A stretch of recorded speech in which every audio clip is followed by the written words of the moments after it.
our busy lives often lead to feelings of stress, exhaustion, and even burnout. Stress is one of the major causes of illness and can also lead to depression and anxiety.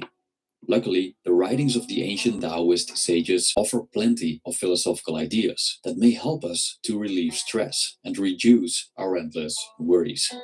From a Taoist viewpoint, we go against the natural course as soon as we try to force things. Forcing means interfering with or even going against nature, which only brings about trouble, according to the Taoists. Looking at many of today's societies, we see ourselves continually forcing our way through life. We not only seek to alter nature to our own liking, but also to control things we have essentially no control over, like fate and external circumstances. We're obsessed with control, and the Taoist sages teach the opposite: letting go. In Taoist ancient scriptures, the Tao Te Ching, Zhuangzi, and the lesser-known Lizi, letting go is a recurring theme. Lao Tzu, the mysterious author of the Tao Te Ching, reminds us of how nature takes care of itself, and that without interference, everything gets done. Also, Lizi observed how obsessed we are with finding happiness in the outside world, and that our efforts to achieve it and our clinging to external circumstances makes us miserable. With our restless pursuits to be happy, which is precisely the reason why we aren't. In reality, our efforts not to be unhappy generate anxiety. We ought to let go of existing concepts and worldviews, become aware of emptiness, let nature take its course, and move with nature rather than against it. The goal? An easier life, less worrying, following Tao, the universal principle. This video explores ancient Taoist ideas that may serve as antidotes for reducing worry in a world out of control. For those who love reading, Einzelgänger just released a new compilation book, Loose, on letting stuff go, which contains a selection of essays revised and edited for print, exploring ways to let go of the many attachments of daily life. Loose is available on Amazon as a paperback and ebook. Links below.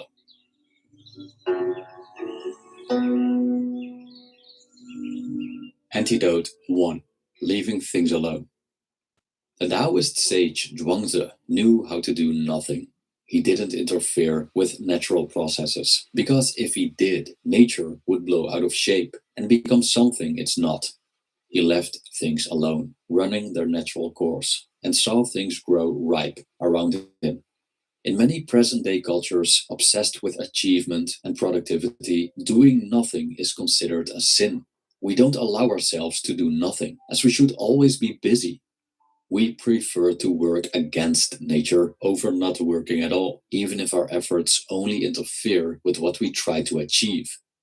A previous video about the Taoist concept of effortless action, or Wu Wei, shows an example of a farmer pulling his crops to make them grow faster to no avail. He even damages his crops in the process.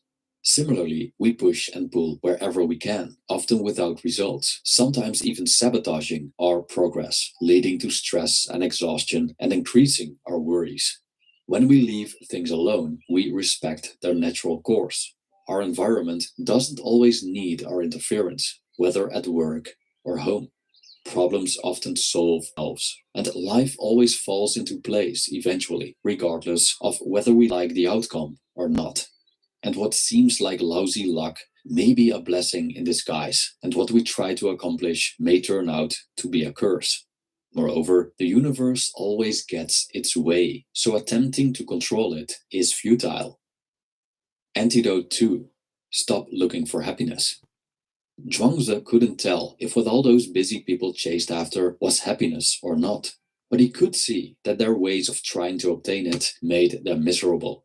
People are stressed, always in a rush in their obsessive search for happiness. Their faces look tired and grim.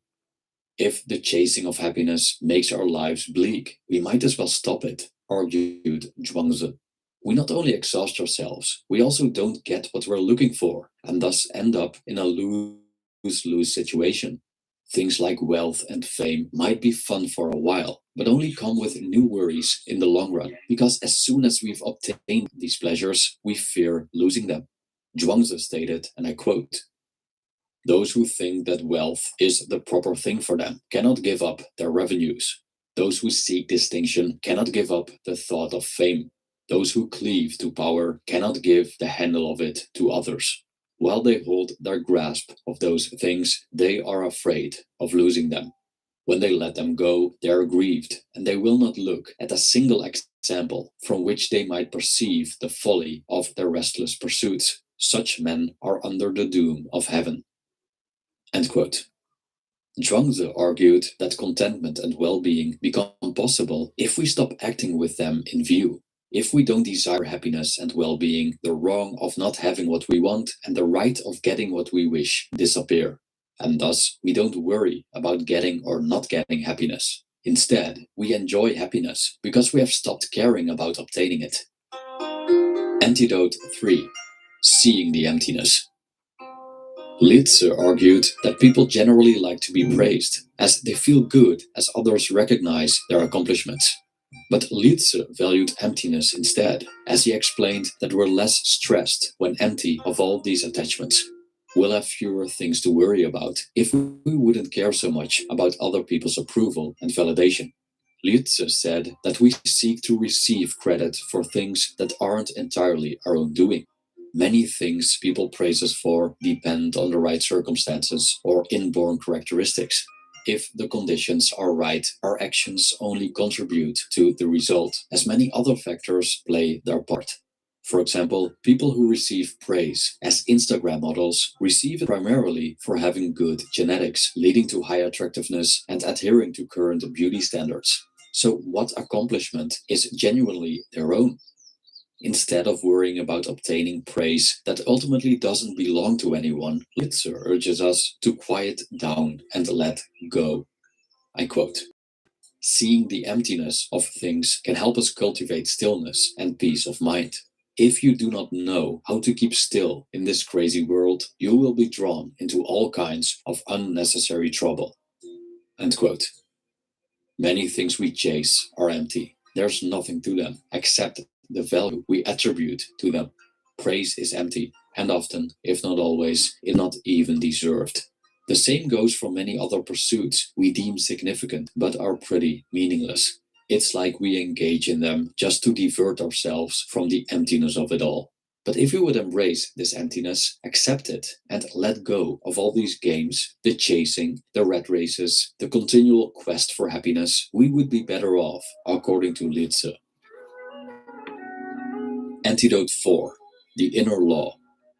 By continually stretching ourselves beyond our capacities, we ask for trouble, so thought Taoist sage Lao Tzu. In his profound work, the Tao Te Ching, he wrote that those who stand on tiptoes do not stand firmly, and those who rush ahead don't get very far. Standing on tiptoes occurs if we try to extend our control over things we cannot control, so argued Zhuangzi. The book The Way of Zhuangzi explains the difference between someone whose law is within himself and someone whose law is outside himself. The first person acts without being influenced by the approval and disapproval of others. The second person is directed by things outside his control and thus becomes a plaything of his circumstances. Whatever happens in the outside world decides his mood.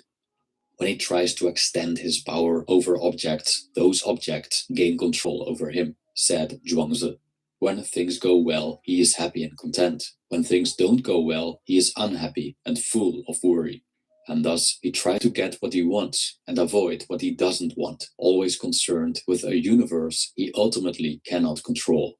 I quote, "He who seeks to extend his control is nothing but an operator. While he thinks he is surpassing others, others see him merely straining, stretching to stand on tiptoe." End quote. So one of the lessons we can learn from Zhuangzi's writings is to avert our attention and desire from the outside world and turn it within. Ultimately, it's not the world that decides how we feel, but our minds. Therefore, if we seek contentment, adjusting our minds makes more sense than attempting to control our environment. Everything around us is out of control, but we do have control over our thoughts, choices, and attitude towards the environment. The less we seek contentment outside ourselves, the less we must stand on our tiptoes to obtain it. Antidote 5. Not worrying about fate.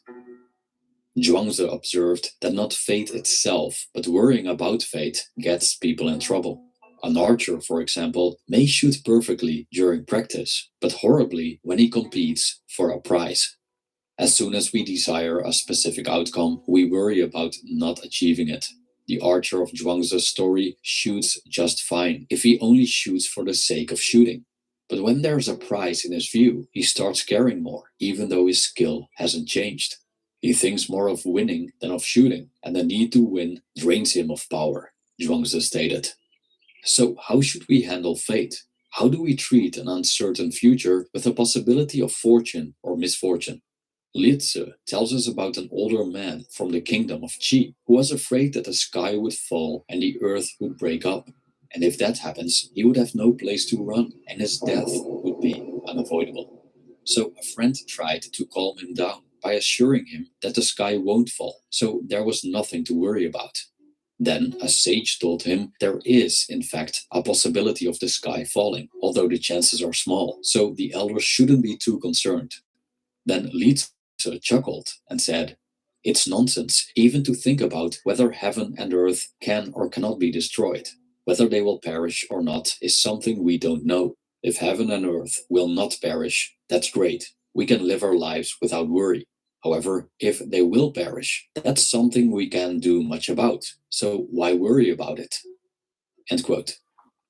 The old Taoist sage stated that there is no point in occupying ourselves with the question of whether or not the earth will perish. It's something completely out of our control. If it happens, it happens. Moreover, we don't even know what this fate we fear entails exactly. What's it like to be dead? Or, for example, what happens after we lose our jobs or our marriages end? We assume these happenings are disasters, even though they could be blessings in disguise. Again, whatever happens, it's out of our control anyway, so worrying about it is a waste of time. Thank you for watching.